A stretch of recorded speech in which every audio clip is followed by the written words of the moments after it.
హైదరాబాద్ నగరంలో చెరువులు, కుంటలు, నాలాలు, ప్రభుత్వ భూములు ఇవన్నీ కూడా కబ్జా చేసుకొని అక్రమ నిర్మాణాలు చేస్తున్న వారి గుండెల్లో రైళ్లు పరిగెట్టించింది హైడ్రా డిపార్ట్మెంట్. హైడ్రా ఏర్పడినప్పటి నుండి కొన్ని వందల కోట్ల రూపాయల వరకు కూడా ప్రభుత్వ ఆస్తులను కాపాడుతూ వస్తుంది.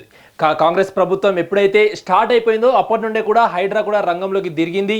ఆ తర్వాత అనేక ప్రభుత్వ భూములను కూడా కాపాడుతుందని ఒక మంచి పేరుంది.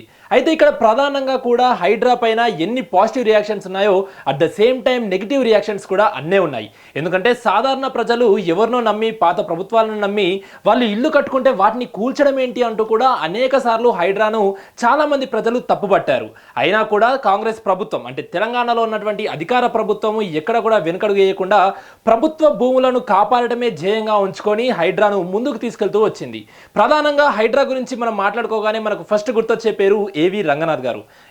హైడ్రా కమిషనర్ ఏవి రంగనాథ్ గారు ఎప్పుడైతే హైడ్రాకి కమిషనర్గా నియమితులయ్యారో అప్పటి నుండి కూడా ఆయన డైనమిక్ లీడర్షిప్తో ముందుకు సాగుతూ ఒక మంచి స్థాయికి తీసుకెళ్లిన పరిస్థితి మన అందరం కూడా చూసాము. అయితే ఈ నేపథ్యంలో రంగనాథ్ పైన కూడా అనేక ఆరోపణలు వచ్చాయి.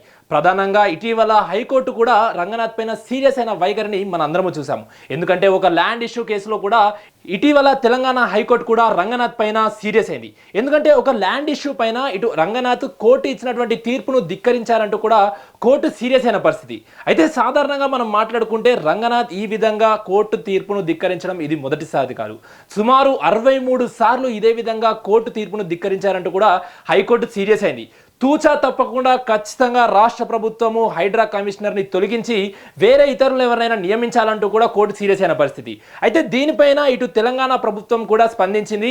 ఇప్పటి వరకు మేము చేసిన ఘనతల్లో హైడ్రా ముందంజలో ఉంటుంది, హైడ్రా ఫస్ట్ ప్లేస్లో ఉంటుందంటూ కూడా తెలంగాణ ప్రభుత్వమే కానీ అదేవిధంగా తెలంగాణ ముఖ్యమంత్రి రేవంత్ రెడ్డి కానీ చెప్తున్న పరిస్థితి కనిపిస్తూ ఉంది. ఎందుకంటే ఇటు ప్రతిపక్షాలే కానీ లేకపోతే అటు కేంద్రంలో ఉన్నటువంటి బీజేపీయే కానీ లేకపోతే సాధారణ ప్రజలే కానీ వీళ్ళందరూ ఎంత హైడ్రాను తప్పుపడుతున్నా కూడా కేవలం ప్రభుత్వ భూములను కరెక్ట్గా కాపాడుతుంది అన్న నేపథ్యంలోనే హైడ్రాను పూర్తిగా కూడా ముందంజలో ఉంచుతూ దాంట్లో ఎన్ని ఆరోపణలు వచ్చినా దానిపైన ఎంతమంది తప్పుపట్టినా కూడా ముందుకు తీసుకెళ్తూ వచ్చింది తెలంగాణ ప్రభుత్వం.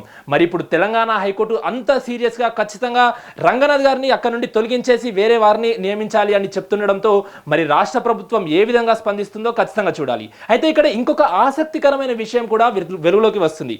అదేంటంటే ఇక్కడ ఇంకొక ఆసక్తికరమైన విషయం కూడా వెలుగులోకి వస్తుంది. అదేంటంటే ఐఏఎస్ అమ్రపాలి గారు హైడ్రాకి కొత్త కమిషనర్గా రాబోతున్నారంటూ కూడా వార్తలు వస్తున్నాయి.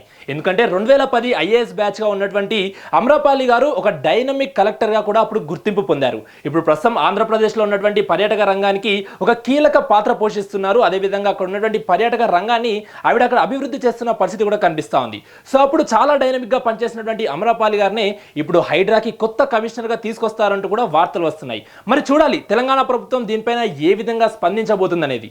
ఎందుకంటే ఇప్పటికే చాలాసార్లు ప్రజలు, ప్రతిపక్షాలు వీళ్ళందరూ కూడా హైడ్రా పైన నిజానికి పచ్చిగా చెప్పాలంటే దుమ్మెత్తిపోశారు. ఖచ్చితంగా ప్రజల భూములను లాక్కుంటున్నారు, రోడ్లపైకి లాగేస్తున్నారు అంటూ కూడా చాలా మంది ఆరోపించారు. అయినా కూడా తెలంగాణ రాష్ట్ర ప్రభుత్వం హైడ్రా అంటూనే ముందుకు వెళ్తుంది. రానున్న ఎన్నికల్లో కూడా హైడ్రాని ముందంజలో పెట్టి మా ఎన్నికల మేనిఫెస్టోలో హైడ్రా చేసినటువంటి గొప్పతనాలను చూపిస్తూ ముందుకు వెళ్తామంటూ కూడా రాష్ట్ర ప్రభుత్వం చెప్తుంది. మరి ఇప్పుడు హైకోర్టు సీరియస్ అయింది కాబట్టి నిజంగానే హైడ్రా కమిషనర్గా ఇప్పుడు ప్రస్తుతం ఉన్నటువంటి రంగనాథ్ గారిని తొలగించి ఇంకెవరినైనా తీసుకుంటారా లేకపోతే రంగనాథ్ గారినే కంటిన్యూ చేస్తారనేది కూడా వేచి చూడాలి. ఒకవేళ నిజంగానే రంగనాథ్ గారిని తొలగిస్తే ఆ ప్లేస్లో ఎవరిని తీసుకుంటున్నారు? నిజంగానే వెలుగులోకి వస్తున్నటువంటి విషయాల ప్రకారము, ఆ ఘటనల ప్రకారము, గతంలో చేసినటువంటి పని తీరు ప్రకారము అమరపాలి గారినే మళ్ళీ నియమిస్తారనేది కూడా ఖచ్చితంగా వేచి చూడాల్సిన పరిస్థితి అయితే స్పష్టంగా కనిపిస్తూ ఉంది.